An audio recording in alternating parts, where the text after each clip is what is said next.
Oke, selamat malam buat teman-teman semuanya di Hong Kong dan sekitarnya dan seluruh subscriber saya, siapapun kalian yang sudah nonton. Dan hari ini kedatangan tamu istimewa buat saya dan saya juga ingin sampaikan di konten ini karena beberapa hari dan beberapa bulan yang lalu saya mencari-cari orang untuk apa yang mau disampaikan terhadap pemilu dan bagaimana pesan-pesannya, dan hari ini kebetulan saya langsung dapat ada Bapak Dedi. Nah, dari Migran Talk Bapak Dedi dengan berbagai macam aktivitasnya kebetulan hari ini ingin menyampaikan terkait dengan apapun kejadian dan peristiwa dan mungkin akan menjelang pemilu. Ada hal-hal yang ingin disampaikan kepada Bapak Dedi, kepada para subscriber saya ataupun siapapun yang nonton di channel saya. Jadi waktu dan tempat, monggo saya persilahkan untuk Bapak Dedi. Terima kasih Mas Sandro, yang orang ganteng sak donya. Siap. Yeah. Ya, kita bincang santai saja. Yep. Tapi saya tidak ngomong pemilu secara dalam konteks Indonesia, saya lebih ke pemilu dalam konteks Hong Kong dan Makau. Itu yang bagi saya menjadi perhatian dan fokus.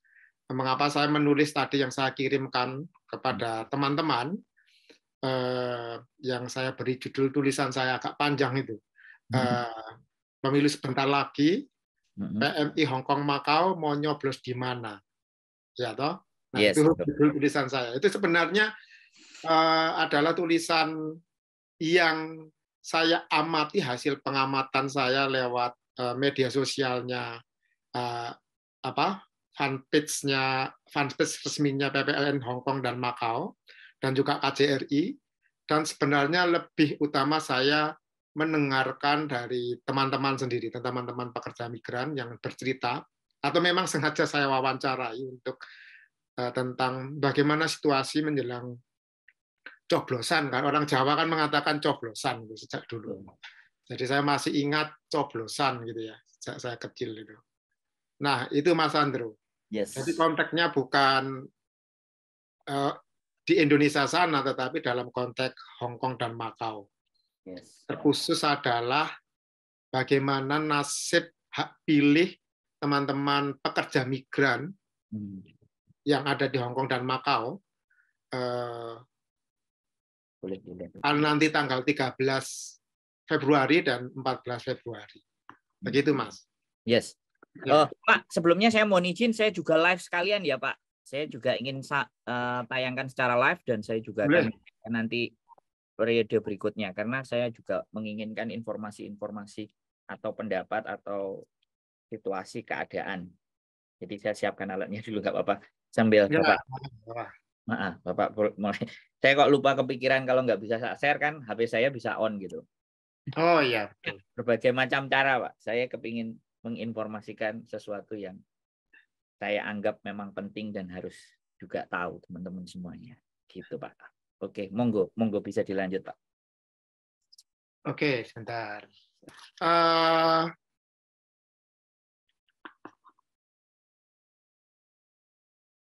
Jadi memang ini adalah kalau ditempatkan dalam konteks pemilihan dalam konteks Indonesia gitu ya, bahwa negara kita itu adalah secara prinsipil setelah reformasi 98 itu menganut prinsip demokrasi, dan kemudian menurut setelah di Undang-Undang Dasar itu di amandemen, itu kemudian sistem demokrasinya diturunkan ke dalam undang-undang lah, singkatnya begitu, adalah langsung gitu ya, memilih capres dan cawapres itu langsung. Itu artinya one man atau women itu one voter, atau satu orang satu suara. Itu maka memang betapa pentingnya setiap hak pilih masing-masing orang yang sudah memiliki syarat untuk mencoblos gitu ya. Ya biasanya sih secara sederhana mereka yang sudah ber-KTP atau yang sudah 17 tahun ke atas kalau dalam konteks kependudukan di Indonesia. Nah, soal pilihan itu lain, paling tidak dalam kontestasi pemilu sekarang ada 3 pasangan capres dan cawapres, kita semua pasti sudah tahu gitu ya. Pasangan 01, 02 dan 03 gitu. Lalu ada 24 partai politik yang ikut kontestasi. Tidak semuanya itu menjadi pendukung dari capres dan cawapres, misalnya partai-partai di Aceh sejauh saya tahu, dan beberapa partai seperti Partai Buruh itu tidak menjadi salah satu koalisi di dalam capres cawapres gitu ya. Tetapi memang sebenarnya kalau mau jujur, meskipun sudah dikampanyekan, sudah diberitahukan, dan sudah terus-menerus diberitakan oleh entah media cetak atau media televisi, itu tidak mudah. Sebenarnya sangat rumit sebenarnya sistem pemilihan kita, meskipun hanya nyoblos. Tetapi rumitnya itu adalah karena untuk caleg atau legislatif untuk memilih DPR RI atau DPR tingkat 2 dan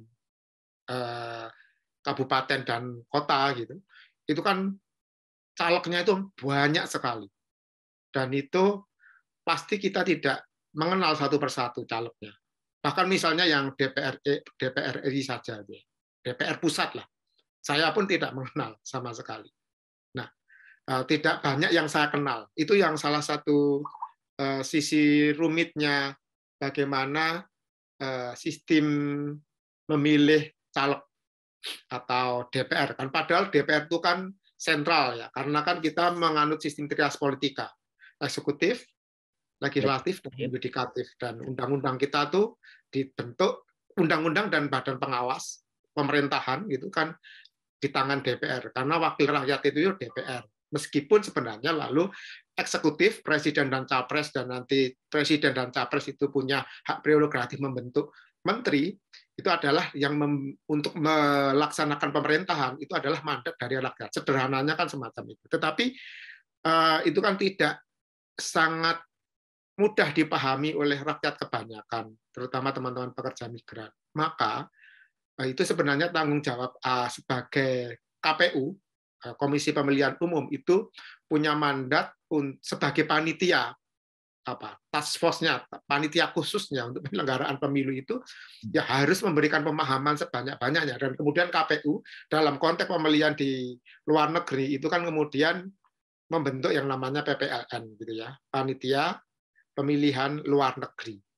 Ya, maka sebenarnya PPLN ini dipilih, bukan dipilih ya, mengajukan diri, prosesnya kan jelas mengajukan diri, karena kan diumumkan oleh lewat KJRI bahwa siapa yang akan menjadi PPLN, dan kemudian mengajukan diri, dan kemudian diseleksi.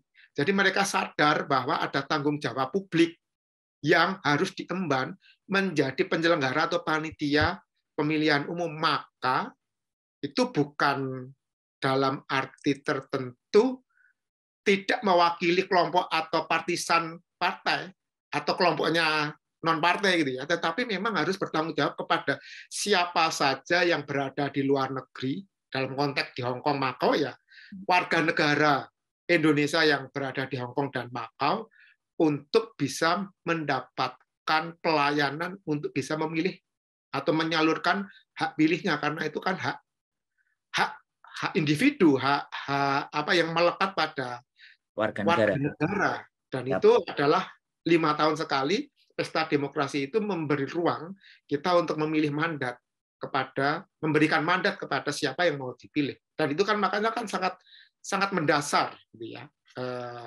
PPLN itu untuk menjadi pelayan publik dalam konteks penyelenggaraan pemilu.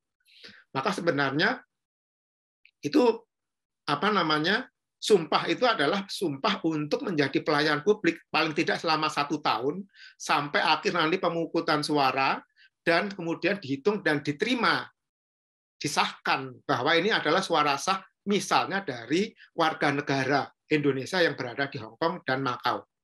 Dan karena bahwa kita tahu bahwa dalam konteks Hong Kong dan Makau itu adalah warga negara Indonesia sebagian besar PMI, ya, katakanlah 150.000 lebih itu. Itu kan angka yang kalau di luar negeri kan luar biasa.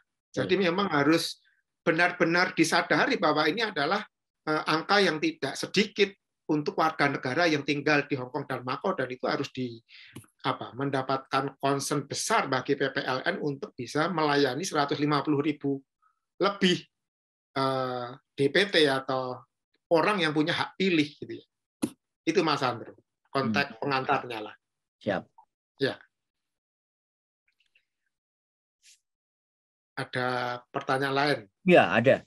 Banyak sekali sebenarnya. Dan karena memang harusnya diskusi ini kita mulai semenjak PPLN itu dibentuk dan bagaimana mereka bekerja agar supaya apa yang kita sampaikan itu setidaknya tidak terlambat mereka untuk mengevaluasi atau bagaimanapun, ya masukan boleh diterima bisa enggak, atau kadang-kadang akhirnya yang mau diajak berbicara tidak ada dan tidak ada. Menurut saya sebenarnya mau ngajak siapapun ya untuk berbicara tentang hal ini, tapi karena saya tidak pernah mendapatkan, ya sudah, akhirnya saya enggak akan berbicara, karena ketika subjektif dengan saya ngomong, walaupun data tetap akan saya sampaikan, tetap tidak akan memberikan impact ataupun dampak. Tapi ketika dua sisi berbicara kayak Bapak dan saya misalnya, itu akan tetap memberikan. Jadi yang kemarin sebenarnya saya tidak terlalu concern bahwa juga undangan kemarin ada sempat salah satu teman yang jadi PPLN pun mengajak atau mengundang, ayo Mas kita ikut menjadi panitia dan berkontribusi buat negara.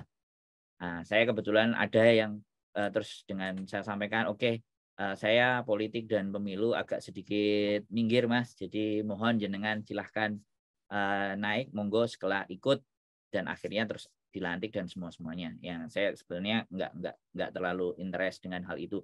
Tapi ketika beberapa sudah undangan itu disebar, nah baru kan teman-teman kan, karena saya YouTuber, tidak hanya curhatan mengenai persoalan masalah mereka, tapi benar-benar yang menginginkan hak memilih nih. Aku kok nggak dapat surat, terus ada yang dapat surat tapi ternyata namanya nggak sama, masih namanya yang lain. Dari situ otak saya langsung berpikir, wah, terus harus bagaimana? Makanya respon-respon yang terjadi di lapangan saya langsung share ke teman yang jadi PPLN, langsung saya bagikan, langsung saya sharekan, begini. Nah, terus dia langsung balesin, langsung saya juga balesin ke teman-teman yang menghubungi saya kan. Jadi seperti ini karena saya kepingin mereka yang kepingin punya suara, yang memastikan suaranya pingin itu biar benar-benar nyampe. Tetapi di nalar saya akhirnya karena hubungan yang disampaikan oleh PPLN adalah boleh dikembalikan saja. Lah nama itu dikembalikan dan orangnya sudah pulang Indonesia. Terus apa kabarnya surat itu gitu loh. Ya. Nah ini yang menjadikan akhirnya saya merasa apatis dan ya sudah, it's okay lah, yaitu urusan mereka, dan saya menganggap oke, saya tetap cinta dengan bangsa dan negara saya, tapi tidak melalui jalur itu. Ya jalur yang lain, yang artinya teman-teman berkeluh kesah, cari solusi, kalau cerita keluarga nggak bisa, cerita saya lebih fokus ke situ. Tapi begitu ada tulisan dari Pak Deddy tadi kok, oke lah, let's go. Saya ingin ngomong. Jadi hal itu karena melihat di tahun kemarin yang periode 2019 itu, melihat teman-teman hujan-hujanan waktu itu dan diputuskan untuk tidak bisa mencoblos gitu. Dan itu masih banyak aspirasi. Dan itu masih ada, data digitalnya masih ada itu. Kontennya itu juga masih ada. Saya juga masih simpen. Tapi tak pikir ngapain sih saya menambah hal yang keruh. Ya kan? Oke, ya saya udah, ya nggak apa-apa, saya berjuang di tempat lain.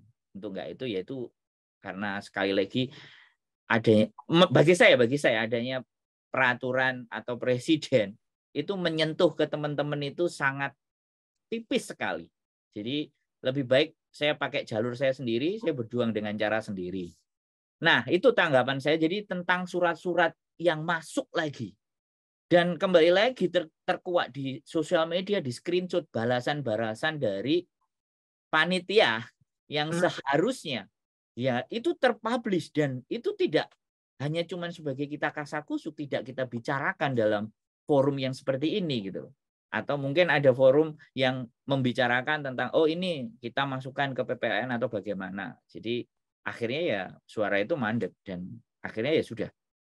Nah, kayak gitu loh Pak, surat suara yang banyak beda nama, nyampe dimajikan, terus disuruh ngembalikan.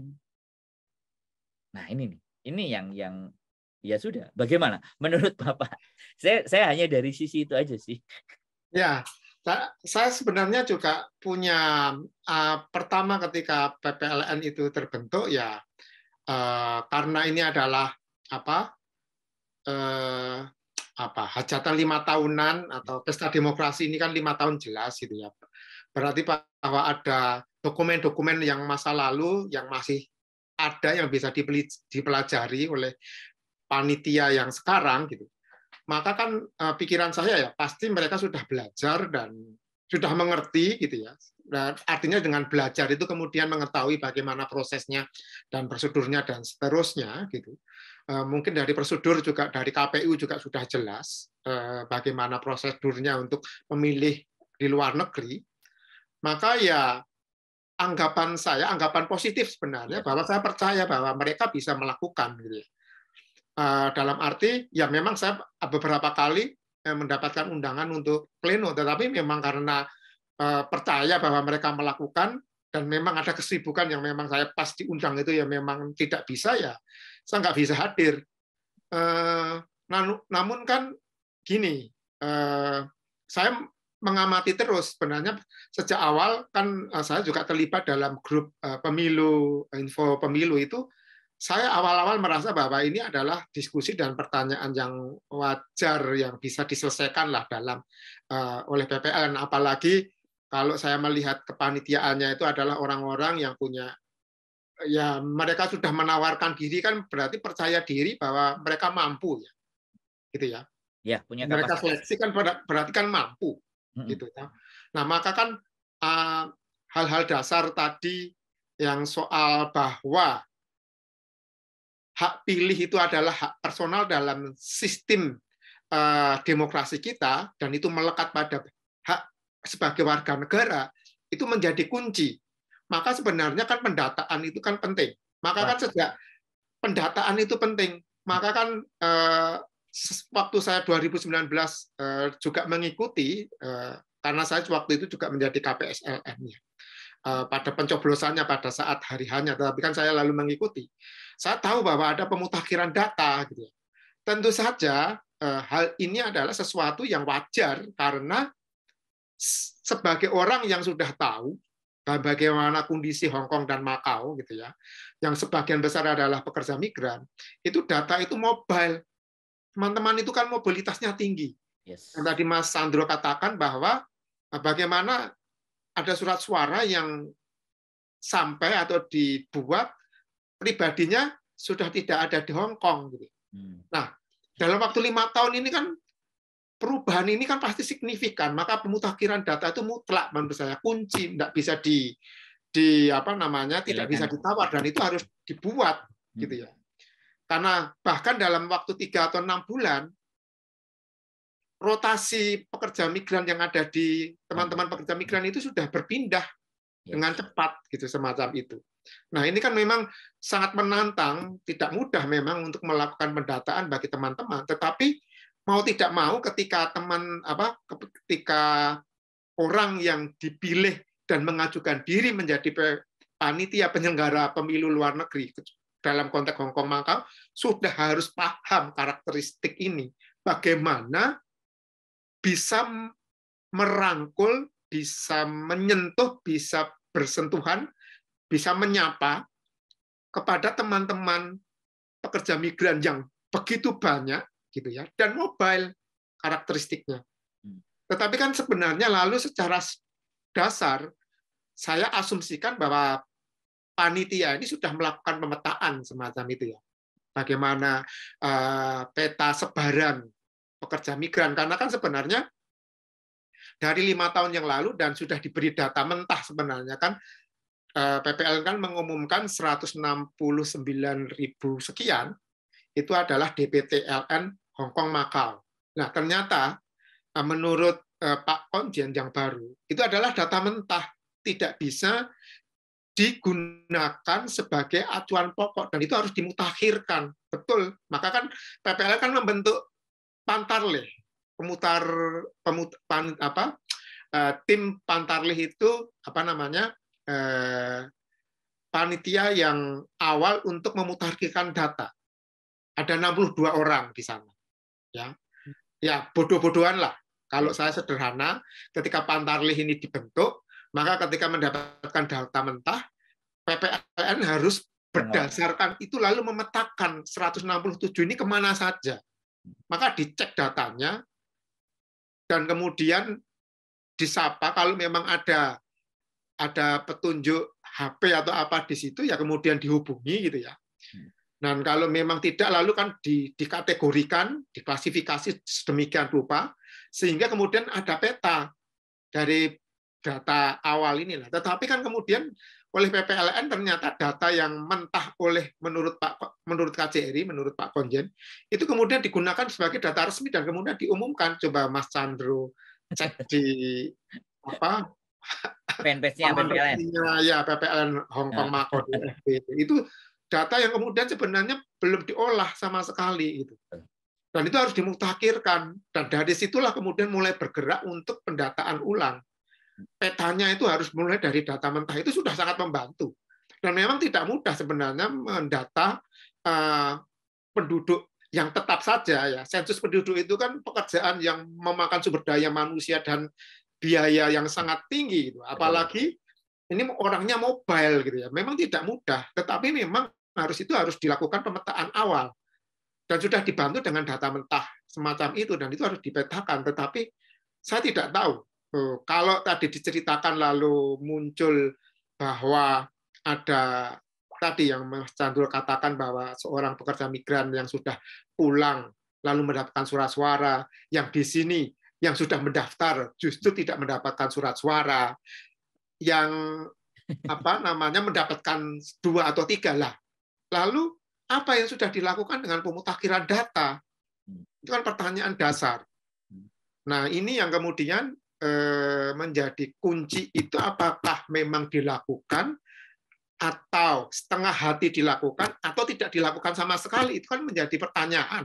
Karena kalau melihat laman FB-nya lagi-lagi, PPLN turun lagi tanggal 4 Februari kemarin ke 12 titik di Hong Kong untuk verifikasi data. Ya tentu saja ini luar biasa sekali, dalam waktu yang 10 hari harus memverifikasi ribuan orang gitu. Karena kan saya juga orang yang pernah di lapangan untuk membuat data ya. Pekerjaan saya sebelum ke Hong Kong ini kan survei. Survei di lapangan, jadi tidak mudahnya membuat survei penduduk semacam itu. Paling tidak asumsi dasar saya, teman-teman PPLN ini sudah tahu teori pendataan dasar lah, canvasser misalnya, yang konvensional harus door to door, atau householder yang narasumber yang mau didata itu suruh mengisi sendiri. Tampaknya kan householder yang dipilih oleh PPLN sejak dulu juga saya mengetahui bahwa householder ini disuruh mengisi sendiri atau mendaftar sendiri dengan kemudian dibantu digital lewat Google Form semacam itu. Tapi saya nggak tahu apakah itu dibuat pemetaan itu atau begitu saja lalu diterima dan kemudian dilakukan. Saya nggak tahu, Mas Andri. Ya. Dan itu yang terjadi sekarang, dampaknya sekarang. Gitu. Kelihatan sekali. Iya. Ya. Jadi yang saya lihat justru PPLN yang kali ini melakukan event-event di mana event itu harus teman-teman yang mendaftar, akhirnya ketika berapapun orang yang teraup yang ada di situ, itu yang coba mereka kalkulasi sebagai data yang mutakhir. Jadi mungkin mereka akan mengcompare, ya ini kembali lagi ya, kita tidak mengerti cara bekerjanya mereka, tapi kalau saya perhatikan di beberapa event yang gratis dan memanggil siapapun itu kan teman-teman harus masukin data. Ya. Nah, yang memasukin data itu diharapkan adalah data-data orang yang nantinya bahwa mereka akan jadi data pemilu. Tapi itu pun tidak mereka sampaikan secara terus terang ataupun itu implisit. Jadi ini sosialisasi. Kalau dia bilang siapa yang masukkan data ke sini, ya kan, maka kalian kita data sebagai. Nah, ini juga yang menjadi bahan pertanyaan saya. Makanya beberapa saya ngajak ngomong, ayo dong kita ngobrol di konten gimana sih cara kerjanya. Tak ajak ke konten saya. Tak ajak masuk ke konten saya supaya suaranya jadi ini kan dari luar gitu loh. Jadi mereka biar masuk. Kalau kita masuk di dalam, ya kan? Ketika kita masuk di dalam kan tidak terdengar orang-orang yang di luar. Ya. Nah, ya itu makanya ayo, aku punya media, jadi apa yang ingin kalian suguhkan, yang ingin kalian sampaikan, ayo gitu. Jadi saya pernah ngajak, kapan dong diskusi gitu.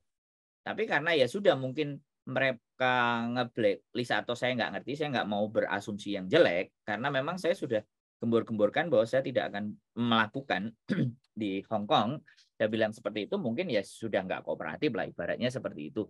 Nah, sebenarnya itu yang menjadi pertanyaan dasar yang akhirnya membuat cara berpikir saya menjadi lebih apatis. It's okay. Mungkin ini sudah bisa terlewat ya Pak. Tinggal di 7 hari. Mungkin ketika suatu saat nanti konsen di 5 tahun lagi, kita dari awal kita lakukan seperti ini. Ya, jadi kita menjadi tim yang di luar dari sistem untuk melihat apa yang mereka kerjakan, terus kita suarakan, kita sampaikan. Jadi yang punya media-media, bahkan sebenarnya di sini kan ada YouTuber di mana? Kalau channel saya ini jelas fix Pak. Kalau channel saya kalau dilihat penontonnya 85% itu PMI. Ya. Saya berani karena saya punya data. Kalau YouTube kan punya data. Jadi penontonnya di mana Hong Kong berapa persen, Indonesia berapa persen, Taiwan. Nah itu jelas. Nah kenapa mereka juga tidak mulai memetakan dari situ? Itu kan juga bisa salah satu data. Ya. Betul. Tapi ya sudah nggak menjadi persoalan. Kalau Facebook kan masih terlalu general, tapi kalau YouTube itu fix. Karena saya pemain YouTube itu fix. Jadi supaya mereka dapat, bahkan justru yang saya pikirkan adalah yang mau datang ke tempat saya itu yang mau mengendorse, yang mau membikin saya suruh bikin iklan perusahaannya mereka. Ya, malah peluang itu yang dilihat. Tapi dari PPL sendiri tidak melihat sosial media.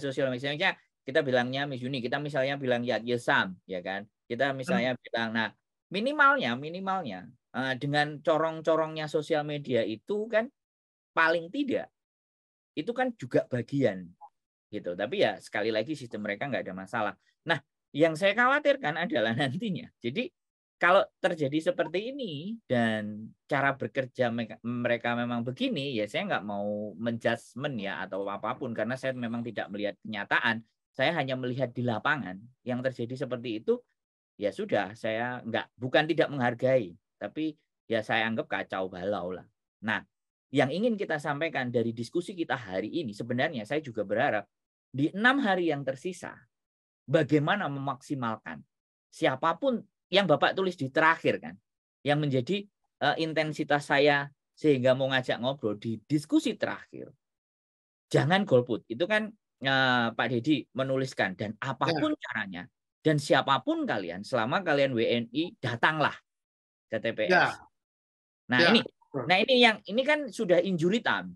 Kita anggap injury time. Jadi kita hanya bisa berbuat untuk memaksimalkan itu semuanya bagi siapapun yang ingin memberikan hak pilihnya. Ya silahkan datang dan silahkan izin dan apapun caranya, terlepas dapat surat dan tidak dapat surat seperti yang Bapak tuliskan. Nah ini yang sebenarnya saya kepingin kita sampaikan di sini. Bagaimana kalau pandangannya Bapak? Iya, karena memang kan karena ada proses titik baliknya di sini, Mas Andro. Bahwa kalau dulu kan asumsinya PPLN ini masih akan mendapatkan izin lokasi untuk coblosan langsung atau lewat TPS. Jadi orang coblosan langsung itu gedok pular asal saya punya dokumen atau paspor atau Hong Kong ID, tidak mendaftar bisa datang. Kalau 5 tahun yang lalu mengapa terjadi antrian yang panjang itu kan mungkin tidak semua terdaftar. Nah, asumsinya atau PPLN menjaga semacam itu. Nah, ketika izin ini tidak diberikan, kan harus dibalik semuanya lewat pos. Nah, lewat pos itu kan jauh lebih rumit karena mengandalkan data yang tadi saya katakan. Tetapi ternyata engagement-nya, penjangkauannya, outreach-nya, bagaimana menyentuh kelompok-kelompok teman-teman pekerja migran yang tersebar gitu ya. Kalau saya hitung, kalau memang PPLN ini sungguh serius untuk melakukan pendataan, setiap dalam 1 tahun itu katakan ada 48 minggu gitu ya. Setiap minggu itu mereka harus menjangkau 5.000 teman-teman pekerja migran loh. Nah, kalau peta dasar itu tidak ada di atas kertas mereka, ya sulit. Termasuk komunitas-komunitas seperti yang tadi dikatakan, misalnya YouTuber, terus komunitas agama, misalnya PCI-NU yang besar sekali, punya akar rumput gitu ya, atau organisasi budaya, organisasi seperti JBMI, yang lain yang punya akar itu, kalau nggak disentuh, nggak digerakkan, dalam 1 tahun mungkin tidak akan terjadi pemutakhiran data. By the way, bahwa itu sudah terjadi. Dan saya kira kalau mau menututi injury time hanya dalam waktu 10 atau 6 hari ke depan, mengecek verifikasi data lagi, ya itu luar biasa, bisa terjadi. Tetapi begini, bahwa kalau itu ternyata teman-teman pekerja migran masih merasa tidak tersalurkan hak pilihnya, karena itu kan melekat pada hak pilih warga negara. Apapun sudah punya KTP, apalagi sudah punya paspor, itu jelas, ya. Itu sudah punya hak untuk nyoblos itu. Kalau belum tersalurkan, boleh mengajukan kepada PPLN untuk mungkin diperpanjang atau diulang lagi. Bahwa mereka mengatakan bahwa kami tidak dilayani dengan baik. Bahwa misalnya katakanlah, kalau ada 160.000 dan hanya katakanlah bahwa yang sah atau yang memang betul dicoblos itu hanya 30.000 atau 60.000 dinyatakan semacam itu, kan belum ada separuhnya. Lalu yang lain, yang ratusan ribu, mau diapakan? 100.000. Memang mereka kertas. Memang mereka bukan orang atau warga negara yang punya hak pilih. Kan pertanyaannya di situ. Teman-teman bisa mengajukan kepada PPLN untuk supaya PPLN memperpanjang lagi atau mengulang pemilunya dengan data yang konkret. Nah, ini kan hanya bisa dilihat nanti setelah 13 Februari atau setelah surat suara yang lewat TPS dan lewat pos itu dihitung. Berapa sebenarnya? Dan itu kita punya hak. Berapa jumlah suara yang masuk. Kan itu kan lalu akan terbaca lewat coblosan capres, itu pasti akan jelas berapa surat suara yang masuk. Baik yang lewat pos dan langsung. Dan itu harus dibuka PPLN, kita harus meminta PPLN karena mereka kan harus diumumkan. Tidak sembunyi. PPLN kan pemilu ini umum. Kita semua yang entah pilihannya atau karena situasi ingin memilih tetapi tidak terpilih, tidak punya kesempatan untuk memilih karena tidak mendapatkan surat suara atau tidak bisa datang ke KJRI. Saya sudah tidak bisa membayangkan kalau teman-teman yang merasa tidak mendapatkan surat suara lalu datang ke KJRI semua dan hanya satu lokasi dan hanya berapa TPS, 4 TPS. Mau kapan selesainya? Ngantrinya wong dulu aja 3 lokasi, kita menyaksikan sendiri bagaimana antriannya sampai jam 12 malam baru selesai. Kita bisa membayangkan. Nah, tapi masih di 7 hari ini kan kita masih ada 11, 12, 13, dan 10, Pak. Itu merah semua ya. Nah, oke, yang sekarang yang kita pikirkan ya sudah, yang sudah kan memang sudah mereka. Tapi saya lebih ingin fokus, kita akan suarakan di sisa hari. Di sisa hari, bagi siapapun sekali lagi yang punya waktu untuk berangkat ke KJRI dan ingin nyoblos, sudah kita gembor-gemborkan untuk datang aja. Kan begitu. Kan itu sebenarnya juga kita membantu loh sebenarnya. Kan ya, betul. Ya, karena kan sebenarnya lalu kemudahannya asal membawa identitas bahwa dia belum terdaftar atau mereka sudah merasa mendaftar tetapi tidak masuk dalam daftar yang TPS dan juga tidak mendapatkan kiriman surat suara, ya berhak untuk datang. Saya sudah mendaftar kok, tetapi dua-duanya nggak bisa menyalurkan hak suara, ya jelas harus datang ke KJRI langsung. Menurut saya tanggal 13 Februari besok, semacam itu ya, terserah. Lalu bagaimana PPLN nanti mau mengaturnya. Tetapi hak itu melekat, saya kira. Dan kalau mau datang, teman-teman mau datang, ya memang punya hak. Karena mungkin tidak tahu, ya toh, karena keterbatasan informasi yang sangat minim yang mereka tahu, artinya kan PPLN punya kewajiban untuk bisa memberikan informasi tentang pemilu sampai dengan tahap pencoblosan yang konkret ya, datang ke entah lewat suara, lewat pos atau lewat TPS, itu kepada semua warga negara yang ada di Hong Kong dan Makau. Kalau mereka tidak mendapatkan informasi itu, mungkin alasannya bahwa sudah tersedia ada Facebook misalnya, ada akses media sosial. Tapi kan bukan itu. Misalnya lalu pertanyaannya, kamu kemana? Loh, saya nggak mendapatkan, saya nggak tahu, ya, semacam itu. Karena mungkin dia libur tidak pada hari Minggu, bahkan pada hari Minggu pun tidak terjangkau pada sosialisasi. Ya lalu, apakah itu lalu kemudian apakah PPN lalu berhak menyalahkan warga negara? Yang enggak. Mereka yang membuat sistem layanan kok. Kita kan mereka kan mengatasnamakan perwakilan dari KPU atau panitia negara yang menjadi perwakilan di luar negeri di Hong Kong dan Makau menjadi panitia penyelenggara pemilu. Macam itulah panitia dan penyelenggara itu yang harus menjangkau, harus mengundang, harus memberi informasi supaya datang. Lah kalau nggak datang, ya sekarang lalu kita lihat apakah dalam proses tadi yang Mas Sandro katakan sosialisasi itu mencapai ribuan orang atau tidak?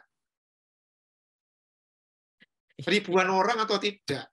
Ya, Berkali-kali gitu. Jadi begini Pak, yang lebih saya khawatirkan adalah begini, ketika surat suara sudah masuk ke pos ya kan, setelah sudah nyampe ke teman-teman, kemudian diinformasikan tidak sesuai suruh silakan kembalikan, itu akan dijadikan berfungsi gitu loh Pak. Ya, nah itu yang saya pikirkan. Jadi ketika sudah terkirim beberapa surat suara, kemudian balik, nah dianggap yang balik itu nanti boleh kan kita berpikir, saya selalu dalam menyikapi segala sesuatu saya akan taruh 10 di 20% itu negative thinking, di 80% positive thinking. Jadi tetap akan ada nilai negatifnya. Jadi karena supaya kita terus mengevaluasi diri, karena kalau kita menganggap diri kita sempurna kan nggak mungkin kan Pak, makanya tidak terjadi evaluasi. Saya menaruh 10-20%. Jadi ketika itu balik dan di tanggal 13 diumumkan dari capaian ibaratnya, ya kan, yang total 160 sekian atau di bawah 170.000 dan ternyata sudah terkumpul ibaratnya 100.000 dari surat itu yang mereka, padahal sebenarnya itu ada manusianya atau tidak.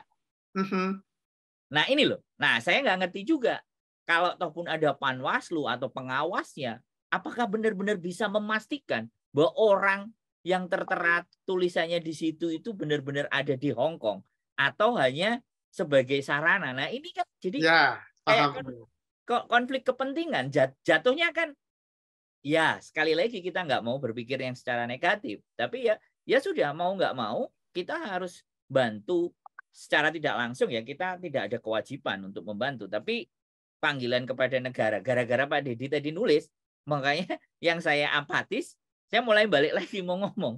Jadi saya mulai dari kemarin mencoba berbicara sendiri, monolog, tapi hari ini ada Bapak, jadi yang hanya bisa kita lakukan, bukan hanya ya, yang mungkin di ending injury ini yang harus kita lakukan, ya kita campaign bahwa datanglah kalau memang kalian menginginkan untuk mencoblos. Silahkan datang, bagaimanapun apapun, nggak tahu nanti penerimaan dari PPLN seperti apa dan bagaimana, yang jelas pastinya open house. Gimana Pak? Iya betul. Iya harus datang. Karena kemudian kan untuk mengcounter pada gini Mas, yang pertama harus bahwa pendataan tadi itu benar nggak, bahwa kemudian aku akan hanya bisa diwujudkan dalam proses penghitungan surat suara, dan kemudian saat kalau mereka memang benar-benar sudah mendaftar dan kemudian tidak mendapatkan apapun gitu ya memang harus datang untuk menunjukkan bahwa saya sudah mendaftar tapi nggak ada layanan. Itu yang pertama. Lalu yang kedua, tadi dikatakan bahwa 160.000 sekian gitu ya. 160.000 sekian atau 170 di bawah itu gitu. Itu menurut ini ya, itu kan DPT gitu ya. Menurut pernyataan resmi dari PPLN sendiri mengatakan bahwa ada 10.000 yang sudah balik. Tidak jelas siapa yang punya. Artinya surat itu dikirim dan 10.000. Sekarang bayangkan 10.000 itu adalah hak suara. Kalau 10.000 itu adalah ternyata logikanya gitu bahwa ada 10.000 orang pekerja migran yang juga nggak dapat di sini sebenarnya ada di sini gitu ya. Yang 10.000 ini kan bisa saja lalu sudah tidak ada di Hong Kong, tetapi yang 10.000 mau kemana? Ya toh? Ya. Nah ini kalau ternyata mereka ada di sini dan harusnya punya hak, tetapi ternyata yang dikirim justru yang nggak ada di sini. Nah ini. Nah kan persoalan bagaimana mau memverifikasi kalau nggak ada data. Kembali lagi kepada data Mas Andrew. Data Ya, itu mutlak. pasti. Kalau Panwaslu juga akan kebingungan untuk mengecek pengiriman pos kalau nggak ada data yang sangat jelas sistemnya itu. Ada 1 tahun loh ya. Ya. 1 tahun itu ada 12 bulan gitu ya. Ada 48, 60 berapa minggu gitu kalau untuk bekerja untuk menggerakkan teman-teman untuk membantu PPPLN. Karena teman-teman saya kira rela kalau memang disentuh, digerakkan dengan baik-baik gitu. Tetapi saya tidak tahu. Ya termasuk tawaran kemarin tadi YouTube ini juga salah satu kalau dalam peta, dalam pemetaan itu dibuat, tentu segala sesuatu bisa digunakan untuk bisa mendapatkan data yang valid. Kan validitasnya kemudian dipertanyakan di situ. Nah, lalu yang ketiga, yang tadi sudah disebut, kalau saya, kan tadi mungkin agak tidak lugas mengatakan misalnya begini, kalau seorang pekerja migran lalu mendapatkan 3 surat suara atau 2 surat suara, dan dia lalu berafiliasi dengan partai tertentu, dan itu hak dia, gitu. Dan kemudian dia, ya sudah, dia bilang hanya pada kelompok intern jaringan partainya, ini saya dapat 3, 4, P, harap kembalikan atau enggak, usah dicoblos saja. Nah, kalau ini terjadi 1 orang, katakanlah terjadi 100 orang, kali 3, berapa surat suara yang kemudian sebenarnya dicoblos 1 orang, tapi untuk kepentingan afiliasi sendiri. Lalu kan jurdilnya di mana? Jujur dan adilnya. Sulit. Ini soal prinsipil karena tadi kembali kepada prinsip pemilihan kita adalah 1 orang 1 suara. Maka kalau ini tidak terlayani, bahkan yang 10.000 ini tidak terlayani, itu sudah mencederai keadilan dong.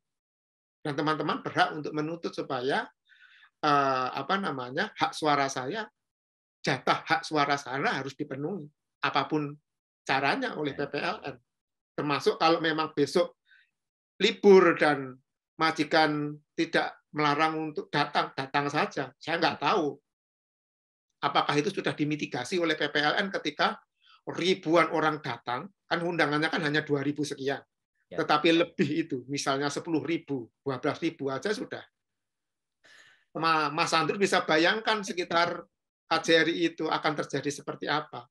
Kan KJRI kan harus bertanggung jawab pada pemerintah Hong Kong, karena kan pemerintah Hong Kong tidak memberikan izin karena urusan politik, karena ini harusnya dimitigasi bahwa Hong Kong sudah tidak sama dengan 5 tahun yang lalu. Semakin ketat dengan national security law, apalagi dengan mau ada 23 pemerintah Hong Kong, artikel 23 itu tentang benar-benar tentang undang-undang keamanan.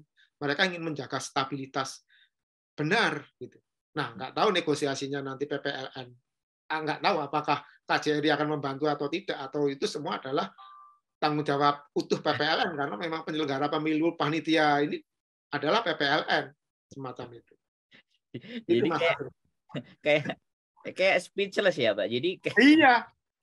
Kita itu seolah-olah kayak speechless, tapi bagaimanapun dengan daya usaha tinggal hari di terakhir ini, karena saya lihat pemerintah Hong Kong pun sekali lagi tidak memberikan izin, karena yang terjadi melihat di 5 tahun itu kan ada catatan rekor. Ya. Bahwa terjadi polisi juga ada di situ, kemudian anak-anak ramai teriak-teriak, dan seolah-olah teman-teman mau nyoblos itu dibatasin. Dan akhirnya disitulah, akhirnya berdampak di tahun ini. Berdampak di episode berikutnya. Hong Kong sudah tidak memberikan izin lagi ya. Itu nggak tahu, itu asumsi ya. Sekali lagi bisa salah, boleh dikoreksi karena kita sekali lagi tidak melakukan lobby-lobby kepada pemerintah Hong Kongnya. Jadi kita hanya berasumsi karena melihat chaosnya yang di masa lalu, kekecewaan teman-teman. Nah ini kan people power. Kalau teman-teman semuanya bisa ngelakuin sesuatu itu kan juga kelar gitu loh. Cuman kadang-kadang balik lagi teman-teman ini karakter dan tipenya ya sudahlah gue datang ke sini mau cari uang. Saya nggak mau cari ribut. Nah ini loh, Ya, ya, culture ini yang bagus sebenarnya. Dan harusnya ya panitia itu benar-benar nyentuhnya itu sampai benar-benar. Dan nggak ngerti ya, saya bukan tidak menghargai effort ya, sekali lagi nggak boleh kita bicara seperti itu juga Pak.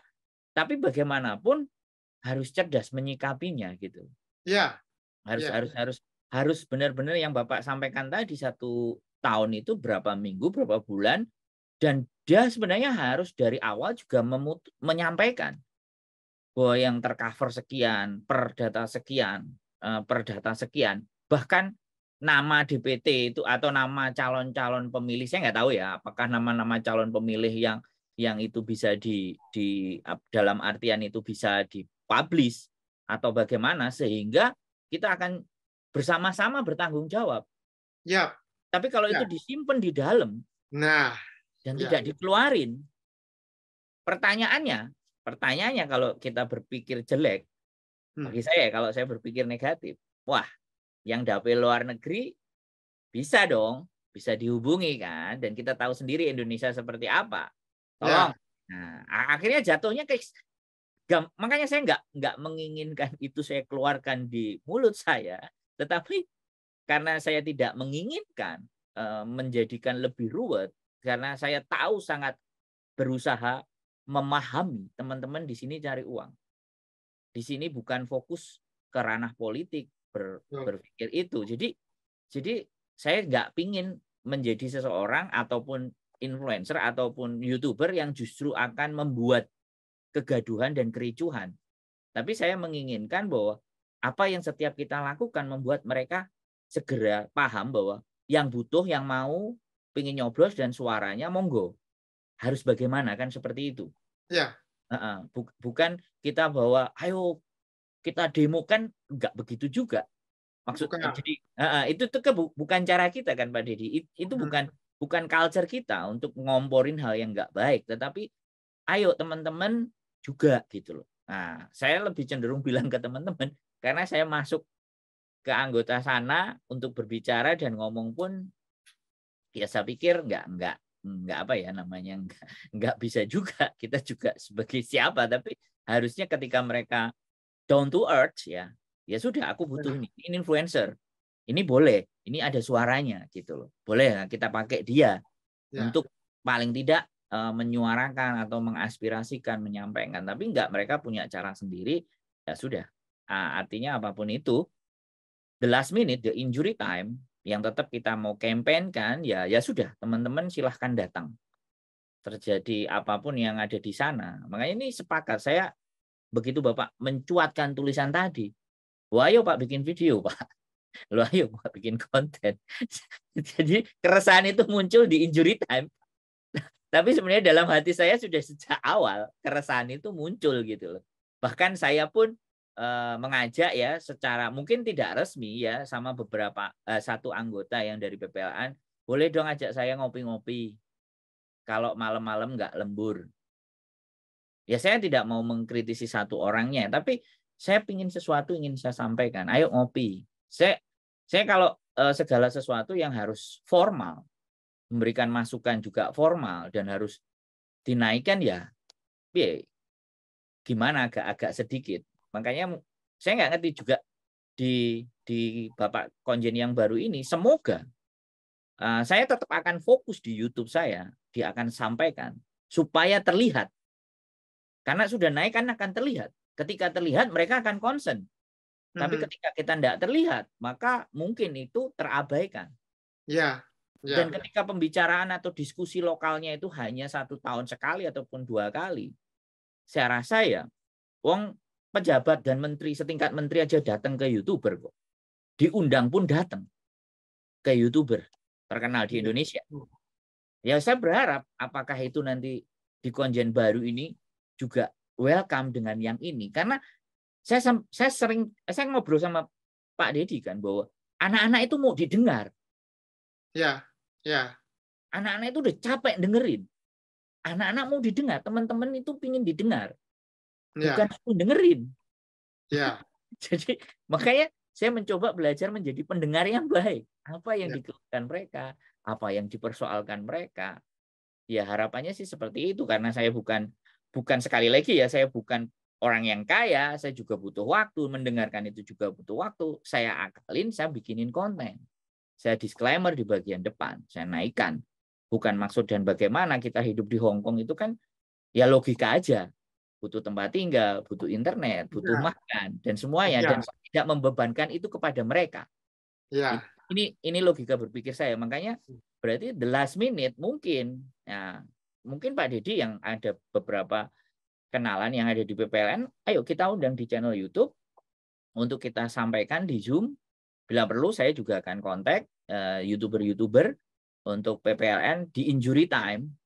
Kita sekuat tenaga, sekuat effort dan daya upaya yang kita punya, yang kita mampu untuk injury time gitu, menyampaikan itu gitu. Ayo kita gimana ya? Saya sudah mau apatis nih Pak, tapi karena Bapak punya tulisan tadi, oke lah, keapatisan saya agak sedikit saya kesampingkan, saya mau ngobrol lagi sama Pak Deddy gitu. Jadi begitu. Ya, salah satunya kan kalau nanti teman-teman ini mendengar atau melihat teman-teman di Hong Kong Macau melihat YouTube ini, ya pertama kalau mau dalam injury time dan mau memang tetap belum sudah mendaftar tapi belum dapat surat suara dan juga belum terdaftar dalam TPS gitu ya, sampaikan kepada entah lewat Facebook-nya PPLN atau lewat hotline-nya atau apalah dengan segala cara. Tetapi kalau ternyata itu mentok, ya pilihannya ya lalu datang TPS besok. Nggak tahu akan terjadi seperti apa, apakah mau diterima atau tidak, tetapi harus datang untuk tahu bahwa bagaimana lalu PPLN mau melayani dan menanggapi niat baik teman-teman untuk memilih, ya.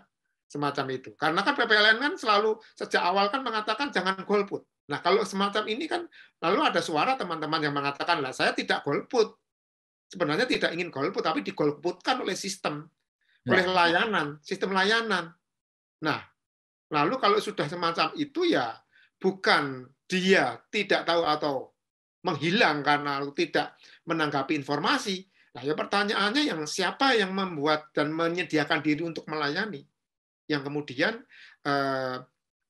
harus bertanggung jawab dan membuka kepada publik. Itu yang pertama. Lalu yang kedua, betul bahwa saya akan coba bahwa dengan media sarana dalam injury time harus PPLN harus dengan segala macam cara untuk mengatakan kepada teman-teman, entah lewat ngobrasnya mau diterusin atau lewat saluran YouTube yang sudah memang banyak dikenal oleh teman-teman untuk memberitahu apa yang sebenarnya terjadi dan apa yang harus dilakukan tanggal 13 besok dan setelahnya. Semacam itu bagi teman-teman yang benar-benar, ya tadi sekali lagi, hak suaranya digolputkan oleh sistem, bukan niat sendiri untuk golput. Ya, kalau niat sendiri itu juga pilihan sendiri toh, hak pribadi gitu ya. Tetapi ini memang kita memperjuangkan bagi teman-teman yang memang ingin nyoblos, ingin menyalurkan, memilih capres dan cawapresnya, calegnya, calon legislatif dan partai. Ya, karena kan di Hong Kong Macau kan hanya 2 surat suara.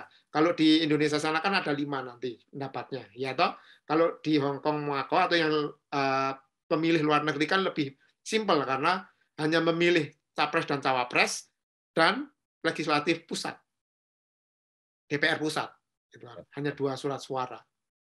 Maka itu harus dipenuhi karena kalau ingatan saya dulu mungkin banyak teman-teman yang tidak nyoblos, tapi waktu itu kan saya menjadi petugas di TST, akhirnya diputuskan semua boleh nyoblos asal membawa identitas karena itu hak suara, hak melekat pada pribadi, ya.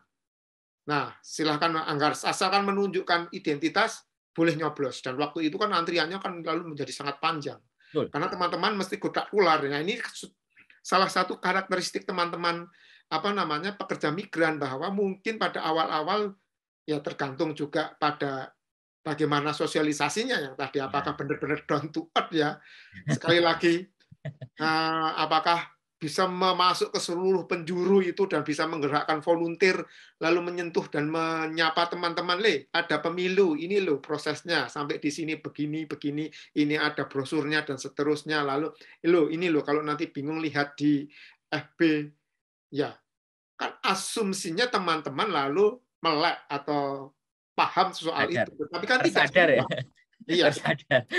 ya semacam itu. Nah, kalau sejak awal juga peta mana yang sebenarnya lalu menjadi tempat rujukan teman-teman pekerja migran untuk menimba informasi itu juga digandeng, ya Nah, mungkin salah satu hal untuk sosialisasi itu teratasi dan itu lebih cepat dan lebih efektif gitu ya.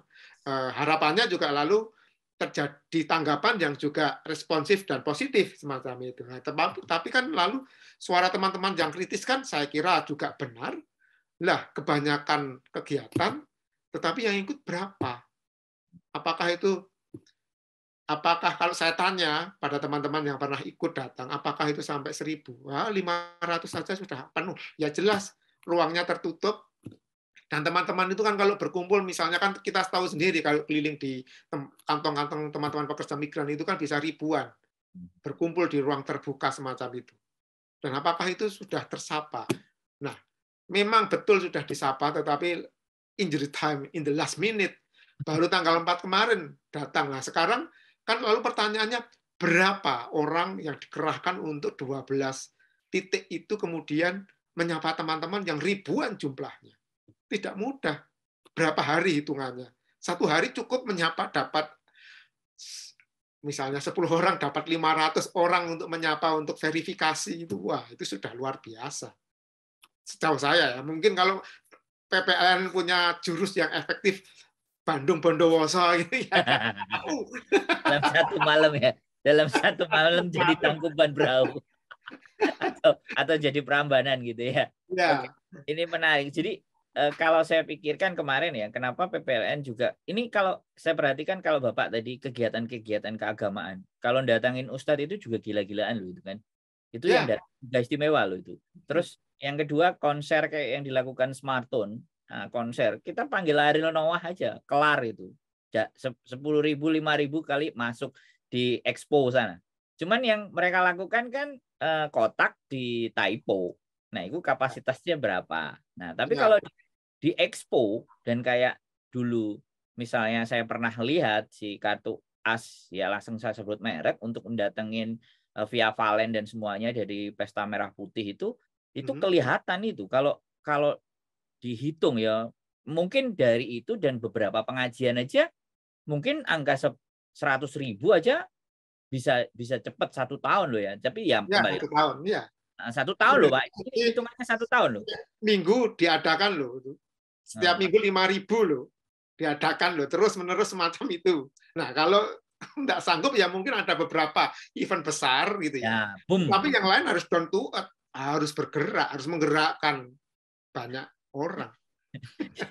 Jadi ya yang saya ingin tanyakan kok Pak Didi di last minute gitu, di injury, keresahan yang muncul saya juga sebenarnya resah dari sejak awal. Makanya ketika keresahan sejak awal dan tidak ada yang kita ajak diskusi dan ngobrol, akhirnya ya saya merasa bahwa ya sudah deh, saya nggak perlu membahas terlalu jauh karena kalau tidak ada yang teman diskusi, kemudian kita tidak ada bahan, dan sekali lagi dalam saya menyampaikan informasi, saya itu kepingin ada informasi yang valid gitu. A1 informasinya. Nah, itu kan pasti saya harus berkomunikasi dengan PPLN sendiri yang bisa dan bersedia untuk menyodorkan data atau setidaknya mau menyampaikan kelemahan-kelemahan atau evaluasi-evaluasi supaya kita Ya, bersama-sama. Kan harapannya di situ tuh. Jadi ya betul. jadi dengan begitu saya tidak merasa bahwa sok-sokan punya sosial media enggak, tapi ayo ini cara saya Ya, membantu ya, untuk negara dari satu sisi. Saya punya channel YouTube, ya saya pasti akan saya banggakan. Walaupun nggak seberapa, cuma 10.000, nggak ada masalah. Tapi saya bisa panggil yang 120.000 gitu untuk menginformasikan sesuatu atau yang 30.000 atau yang 20.000. Saya ada beberapa. Nah, Dari saya, istri saya 20.000, saya 10.000, itu Yatisam juga ada 20.000, 50.000 lah. Itu ambil angka 50% aja, nggak usah 80%. 50% teman-teman PMI aja. Atau jelek-jeleknya 30%. Itu pasti akan masuk gitu loh. Dan ada yang 120.000. Kita nggak berpikir kontennya dia gibah dan apapun, itu kesampingkan dulu. Tetapi ini proyek nasional, ini tanggung jawab bersama. Bagaimana kita berkontribusi untuk itu gitu loh. Bisa kalau kita diajak ngomong, diundang aja YouTuber. Bahkan saya sama Pak Deddy kan menyediakan diri toh Pak. Monggo Pak. Apa yang akan mau kita bikin dan kita sampaikan buat informasi buat teman-teman. Kan saya menyediakan diri kan, begitu Pak. Makanya saya langsung responsif Bapak tadi ngirim itu. Oke. Wah, Pak Deddy juga sudah mulai gerah dengan ini, ada keresahan. Boleh. Nah, langsung. Ayo Pak, kapan kita mainkan di video kan kayak gitu tuh Pak. Layak gimana nggak resah karena lalu kelihatan kinerja atau performanya PPLN kan kemudian kelihatan di sini, Mas. Dari bagaimana banyak teman-teman yang mengeluh tidak dapat suara, diberi masukan katanya untuk melakukan penjangkauan atau outreach down to earth atau menjangkau teman-teman di kantong-kantong, ternyata itu dianggap tidak efektif gitu ya. Kan PPLN itu kan sudah diberi masukan oleh teman-teman toh. Karena kan teman-teman kan sudah banyak yang punya pengalaman untuk melakukan penjangkauan dan terlibat dalam pemilu, sosialisasi, bahkan sampai getih itu sampai benar-benar semangat untuk memberitahu teman-teman supaya ayo nyoblos gitu ya. Nah itu kan banyak teman-teman yang punya pengalaman itu. Nah itu di ini enggak disapa enggak diaruhke, lalu kemudian diberi arahan supaya bagaimana proses membantunya untuk dilaksanakan. Tapi kalau tadi katakanlah kalau itu lingkarannya hanya sendiri, mereka merasa benar sendiri ya nggak salah, itu hak mereka, hak teman-teman PPLN. Tetapi kan kemudian indikator hasil kerja mereka kan sudah tampak sekarang dari cuitan-cuitan itu, dari tulisan-tulisan, tanggapan-tanggapan dan berbagai macam keresahan teman-teman sendiri, entah yang lewat media sosial diteruskan atau lewat kedok tular lewat WA ke WA, pasti banyak sekali. Terkhusus semacam, lalu misalnya teman-teman dari Makau mau seperti apa? Apakah mereka harus semua datang ke Hong Kong? Siapa yang mau membiayai? Lalu ternyata data dan alamat mereka semua banyak yang tidak lengkap. Ya jelas mereka bagaimana mau diselesaikan ya harus ada solusi ya, harus kalau memang mentok ya harus ada perpanjangan untuk pencoblosan lewat pos dan pencoblosan ulang selama memang pemerintah Hong Kong melarang kerumunan, karena tidak memberi izin terjadi kerumunan pemilihan secara langsung. Saya kira ya kita nggak bisa ngapa-ngapain, ini bukan negara kita. Ini kita tinggal atau dompleng miliknya orang lain, ya. Maka kita harus taat pada peraturan itu dan menghormati itu, apapun alasan mereka, gitu ya. Semacam itu, Mas. Ya, tapi ya oke lah di last minute dan injury time tetap saya kepingin mungkin ya Bapak akan bikin statement di mana statementnya itu di video Bapak bisa bikin video, bisa kirimkan ke saya kalau seandainya Bapak bersedia dengan keresahan apa yang harus dilakukan. Makanya kan tulisan Bapak tadi bisa dirangkum dalam sebuah video. Nah, saya akan buat, saya akan juga sebarkan sekuat dan semampu kita demi apapun itu, karena ini memang sudah the injury time, the last minute di 6 hari ke depan ya. Jadi kita akan tarik mundur, kemudian itu setiap hari akan kita keluarkan, kita akan gaungkan, ya nggak tahu nanti akan berdampak atau berimpact seperti apa. Saya tidak memikirkan antara dampak dan impact-nya. Yang jelas dengan apa yang saya punya, dengan daya upaya yang saya mampu, maka saya akan berusaha gitu loh, membuat ketika video itu durasi penting, sampaikan dan bagaimana saya akan kemas sedemikian rupa untuk bisa dikeluarkan dan kemudian bisa di-share dan teman-teman setidaknya di usaha kita yang terakhir ataupun ngajak diskusi sama mereka pun juga boleh juga, nggak ada masalah. Nanti bisa langsung di-share di 3 channel YouTube atau 4 channel YouTube. Saya rasa itu pun juga masih setidaknya taji atau taring kita sebagai influencer atau sosial media konten kreator itu minimalnya agak mencuat gitu. Jangan sampai kita berbicara kasakusuk itu sudah terjadi. Itu sangat enggak sekali ya Pak. Jadi kalau saya berprinsip mending kita teriak-teriak di awal sebelum itu semuanya selesai. Jadi kalau sudah selesai dan kita teriak-teriak pun ya endingnya kita akan dianggap sebagai loser kan. Kita nggak menginginkan itu gitu loh. Pada prinsipnya saya sudah sendiri merasa bahwa ketika pemilu ini ya sudah saya tidak akan berperan aktif dan tidak akan menyampaikan, tapi beberapa keresahan yang masuk ke saya akan saya sampaikan, saya keluarkan sesuai dengan kapasitas saya. Jadi saya rasa dengan adanya video-video pendek kita buat dalam 6 hari, kita kasih hitungan mundur, tinggal 3 hari, tinggal 6 hari, tinggal 5 hari, tinggal 4 hari, tinggal 2 hari, apapun nanti berdampak atau tidak. Yang jelas kan jangan sampai kan Pak, diskusi kita hari ini hanya kita membahas dan hanya mengevaluasi, tapi tanpa memberikan bentuk kepedulian kita atau sumbangsi kita, cara berpikir kita untuk teman-teman ya. Sekali lagi, saya terlalu tinggi kalau berbicara negara ya, untuk teman-teman aja deh. Saya berpikir untuk kehidupan mereka yang lebih baik, karena saya rasa kalau kita berbicara dari kasus kemarin yang 19 Desember, surat keterangan dari KJRI bahwa teman-teman yang asisten rumah tangga di Makau itu sudah tidak bisa memperpanjang karena tidak terjadi deal-dealan. Tidak terjadi deal-dealan antara pemerintah Makau dengan pemerintah kita. Sehingga sepihak tidak bisa merenew paspornya. Nah, ini kan cedera, Pak. Apalagi kita mau pemilu. Nah, jangan sampai kita giliran pemilu, kita pakai suara mereka, tapi giliran negara harus melayani paspornya mereka, enggak. Ini udah enggak unlogical, Pak. Saya berpikir, how come negara bisa seperti itu ya? Setega itu ya, gitu loh.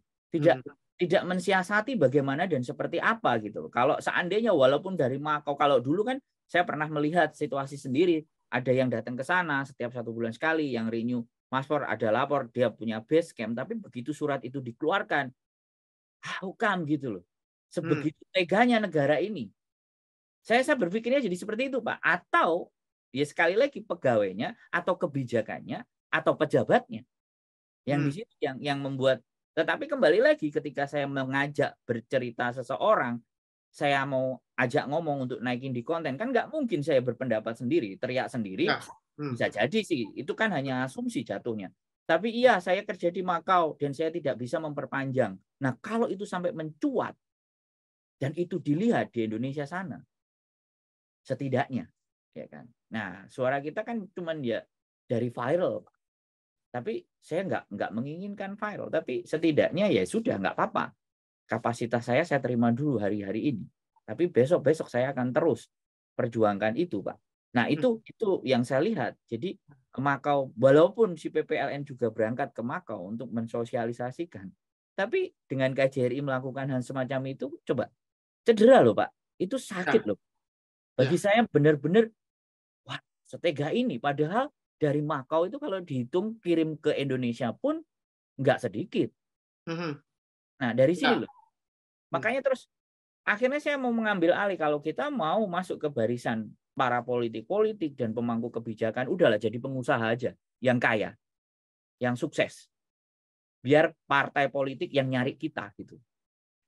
Kalau kita kaya, kita masuk ke partai politik, diterima kan? Logikanya kan begitu, Pak. Ya, sekarang begitu itu. Ya kan? Ya, disadari atau tidak, ya kan? Ya.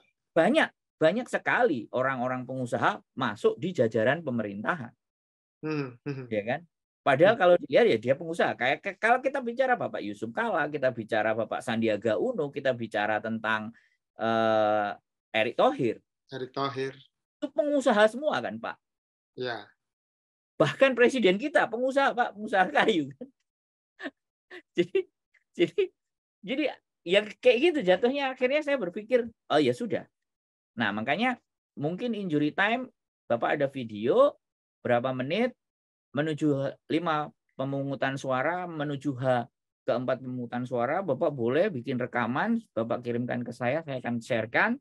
Itu pun dengan izin Bapak dan dengan kesadaran kita untuk berjuang satu-satu. Kenapa bukan saya ya Pak?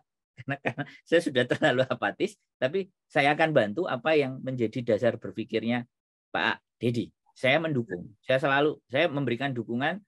Makanya kan beda kan boleh.